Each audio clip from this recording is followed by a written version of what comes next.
स्वमंतव्या मंतव्य प्रकाशः।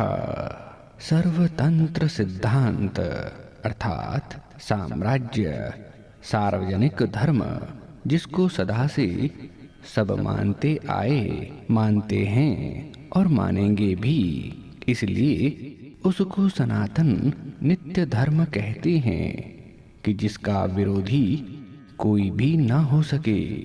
यदि अविद्यायुक्त जन अथवा किसी मत वाले के भ्रमाए हुए जन जिसको अन्यथा जाने व माने, उसका स्वीकार कोई भी बुद्धिमान नहीं करते, किंतु जिसको आप्त अर्थात सत्यमानी, सत्यवादी, सत्यकारी, परोपकारक, पक्षपात रहित विद्वान मानते हैं, वही सबको मंतव्य, और जिसको नहीं मानते वह अमंतव्य होने से प्रमाण के योग्य नहीं होता।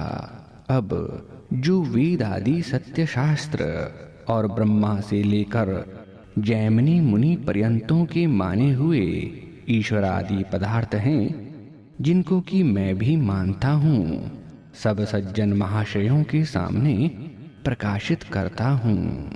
मैं अपना मंतव्य उसी को जानता हूँ कि जो तीन काल में सबको एक सा मानने योग्य है। मेरा कोई नवीन कल्पना व मत मतांतर चलाने का लेश मात्र भी अभिप्राय नहीं है, किंतु जो सत्य है उसको मानना, मनवाना, और जो असत्य है उसको छोड़ना, छुड़वाना मुझको अभीष्ट है। यदि मैं पक्षपात करता तो आर्यवर्त में प्रचलित मतों में से किसी एक मत का आग्रही होता, किंतु जो आर्यवर्त व अन्य देशों में अधर्मयुक्त चाल चलन है उसका स्वीकार तथा जो धर्मयुक्त बातें हैं उनका त्याग नहीं करता, न करना चाहता हूँ, क्योंकि ऐसा करना मनुष्य धर्म से बही है। मनुष्य उसी को कहना कि मननशील होकर स्व आत्मवत अन्यों के दुख सुख और हानि लाभ को समझे, अन्यायकारी बलवान से भी न डरे और धर्मात्मा निर्बल से भी डरता रहे। इतना ही नहीं, किंतु अपने स्व सामर्थ्य से धर्मात्माओं की, चाहे वे महाअनाथ, निर्बल और गुण रहित क्यों न हो, उनकी रक्षा, उन्नति, प्रिय आचरण और अधर्मी चाहे चक्रवर्ती, सनाथ, महाबलवान और गुणवान भी हो, तथापि उसका नाश, अवनति और अप्रिय आचरण सदा किया करे। अर्थात जहाँ तक हो सके वहाँ तक अन्यायकारियों के बल की हानि और न्यायकारियों के बल की उन्नति सर्वथा किया करे। इस काम में चाहे उसको कितना ही दारुण दुख प्राप्त हो, चाहे प्राण भी भले ही जावे, परंतु इस मनुष्यपन रूप धर्म से पृथक कभी न होवे। इसमें श्रीमान महाराजा भर्तृहरि जी आदि ने श्लोक कहे हैं, उनका लिखना उपयुक्त समझकर लिखता हूँ।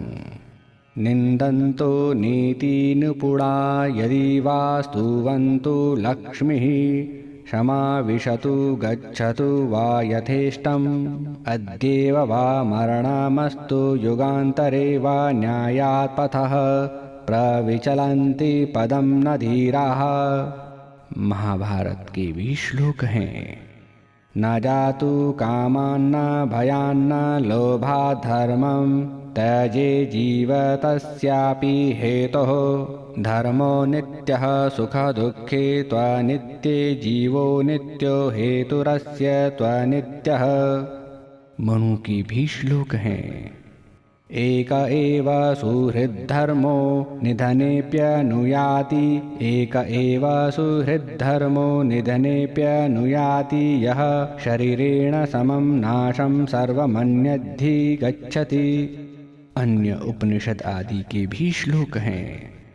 सत्यमेव जयते नानृतं सत्येन पन्था विततो देवयानः येनाक्रमन्ति ऋषयो ह्याप्ता कामा यत्र तत्सत्यस्य परमं निधानं न हि सत्यात् परो धर्मो नानृतात् पातकं परं न हि सत्यात् परं ज्ञानं तस्मात् सत्यं समाचरेत्। इन्हीं महाशयों के श्लोकों के अभिप्राय के अनुकूल सबको निश्चय रखना योग्य है। अब मैं जिन जिन पदार्थों को जैसा जैसा मानता हूँ उनका वर्णन संक्षेप से यहाँ करता हूँ, जिनका विशेष व्याख्यान इस ग्रंथ में अपने अपने प्रकरण में कर दिया है। इनमें से प्रथम ईश्वर कि जिसके ब्रह्म परमात्मा आदि नाम हैं, जो सच्चिदानंद आदि लक्षण युक्त है, जिसके गुण कर्म स्वभाव पवित्र हैं, जो सर्वज्ञ निराकार सर्वव्यापक अजन्मा अनंत सर्वशक्तिमान दयालु न्यायकारी सब सृष्टि का कर्ता धर्ता हर्ता सब जीवों को कर्मानुसार सत्य न्याय से फलदाता आदि लक्षण युक्त है, उसी को परमेश्वर मानता हूँ। चारों वेदों विद्या धर्मयुक्त ईश्वर प्रणीत संहिता मंत्र भाग को निर्भ्रांत स्वतः प्रमाण मानता हूँ। वे स्वयं प्रमाण रूप हैं कि जिनके प्रमाण होने में किसी अन्य ग्रंथ की अपेक्षा नहीं। जैसे सूर्य व प्रदीप अपने स्वरूप के स्वतः प्रकाशक और पृथ्वी आदि के भी प्रकाशक होते हैं, वैसे चारों वेद हैं। इन चारों वेदों के ब्राह्मण 6 अंग 6 उपांग 4 उपवेद और 1127 वेदों की शाखा, जो कि वेदों के व्याख्यान रूप ब्रह्मा आदि महर्षियों के बनाए ग्रंथ हैं, उनको परतः प्रमाण अर्थात वेदों के अनुकूल होने से प्रमाण, और जो इनमें वेद विरुद्ध वचन हैं उनको अप्रमाण करता हूँ। जो पक्षपात रहित न्याय आचरण सत्य भाषण आदि युक्त ईश्वर आज्ञा वेदों से अविरुद्ध है, उसको धर्म, और जो पक्षपात सहित अन्याय आचरण मिथ्या भाषण आदि ईश्वर आज्ञा भंग वेद विरुद्ध है, उसको अधर्म मानता हूँ। जो इच्छा द्वेष सुख और ज्ञान आदि गुणयुक्त अल्पज्ञ नित्य है, उसी को जीव मानता हूँ। जीव और ईश्वर स्वरूप और वैधर्म्य से भिन्न और व्याप्य व्यापक और साधर्म्य से अभिन्न हैं। अर्थात जैसे आकाश से मूर्तिमान द्रव्य कभी भिन्न न था, न है, न होगा, और न कभी एक था, न है और न होगा, इसी प्रकार परमेश्वर और जीव को व्याप्य व्यापक उपास्य उपासक और पिता पुत्र आदि संबंध युक्त मानता हूँ। अनादि पदार्थ 3 हैं, एक ईश्वर, द्वितीय जीव, तीसरा प्रकृति अर्थात जगत का कारण। इन्हीं को नित्य भी कहते हैं। जो नित्य पदार्थ हैं उनके गुण कर्म स्वभाव भी नित्य हैं। प्रवाह से अनादि, जो संयोग से द्रव्य गुण कर्म उत्पन्न होते हैं, वे वियोग के पश्चात नहीं रहते, परंतु जिससे प्रथम संयोग होता है वह सामर्थ्य उनमें अनादि है, और उससे पुनरपि संयोग होगा तथा वियोग भी। इन तीनों को प्रवाह से अनादि मानता हूँ। सृष्टि उसको कहते हैं जो पृथक द्रव्यों का ज्ञान युक्ति पूर्वक मेल होकर नाना रूप बनना। सृष्टि का प्रयोजन यही है कि जिसमें ईश्वर के सृष्टि निमित्त गुण कर्म स्वभाव का साफल्य होना। जैसे किसी ने किसी से पूछा कि नेत्र किस लिए हैं, उसने कहा देखने के लिए। वैसे ही सृष्टि करने के ईश्वर के सामर्थ्य की सफलता सृष्टि करने में है, और जीवों के कर्मों का यथावत भोग कराना आदि भी सृष्टि सहकर्तृक है। इसका कर्ता पूर्वोक्त ईश्वर है, क्योंकि सृष्टि की रचना देखने और जड़ पदार्थ में अपने आप यथा योग्य बीज आदि स्वरूप बनने का सामर्थ्य न होने से सृष्टि का कर्ता अवश्य है। बंध सनिमित्तक अर्थात अविद्या निमित्त से है। जो पाप कर्म ईश्वर भिन्नोपासना अज्ञान आदि सब दुख फल करने वाले हैं, इसलिए यह बंध है कि जिसकी इच्छा नहीं और भोगना पड़ता है। मुक्ति अर्थात सर्व दुखों से छूटकर बंध रहित सर्वव्यापक ईश्वर और उसकी सृष्टि में स्वेच्छा से विचरना। नियत समय पर्यंत मुक्ति के आनंद को भोग के पुनः संसार में आना। मुक्ति के साधन ईश्वरोपासना अर्थात योगाभ्यास, धर्मानुष्ठान, ब्रह्मचर्य से विद्या प्राप्ति, आप्त विद्वानों का संग, सत्य विद्या, सुविचार और पुरुषार्थ आदि हैं।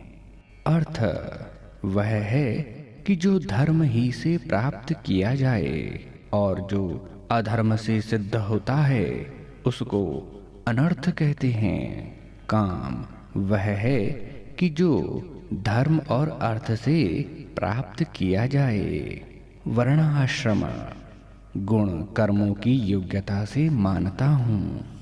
राजा उसी को कहते हैं जो शुभ गुण कर्म स्वभाव से प्रकाशमान, पक्षपात रहित, न्याय धर्म का सेवी, प्रजाओं में पितृवत वर्ते और उनको पुत्रवत मान के उनकी उन्नति और सुख बढ़ाने में सदा यत्न किया करे।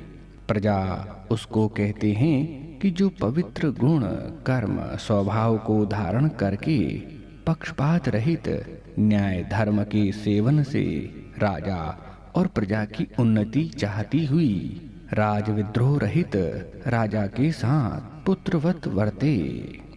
जो सदा विचार कर असत्य को छोड़ सत्य का ग्रहण करें, अन्यायकारियों को हटावें और न्यायकारियों को बढ़ावें, अपने आत्मा के समान सबका सुख चाहें, सो न्यायकारी हैं। उसको मैं भी ठीक मानता हूँ। देव विद्वानों को और अविद्वानों को असुर, पापियों को राक्षस, अनाचारियों को पिशाच मानता हूँ। उन्हीं विद्वानों, माता पिता, आचार्य, अतिथि, न्यायकारी राजा और धर्मात्मा जन, पतिव्रता स्त्री और स्त्री व्रत पति का सत्कार करना देव पूजा कहाती है।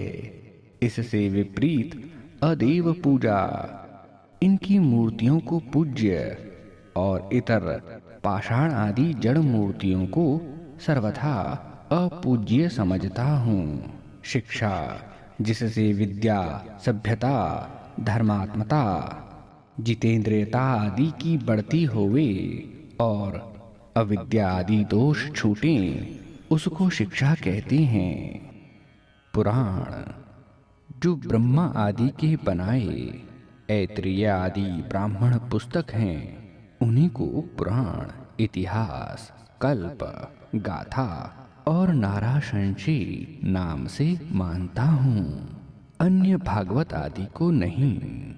तीर्थ जिससे दुख सागर से पार उतरे, कि जो सत्य भाषण, विद्या, सत्संग, यम आदि योगाभ्यास, पुरुषार्थ, विद्या दान आदि शुभ कर्म हैं, उसी को